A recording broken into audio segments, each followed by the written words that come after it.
In this video we are going to change the project logo and background.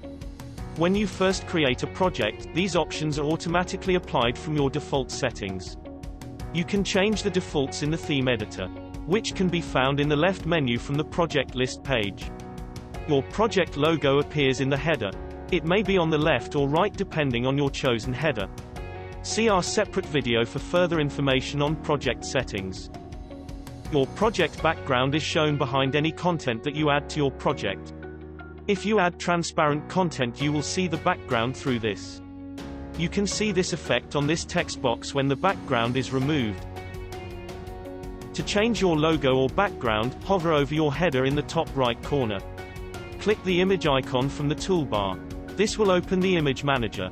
From here you can drag and drop the desired image. Both areas will highlight to indicate where to drop the image. Project backgrounds can be disabled by clicking the background toggle icon.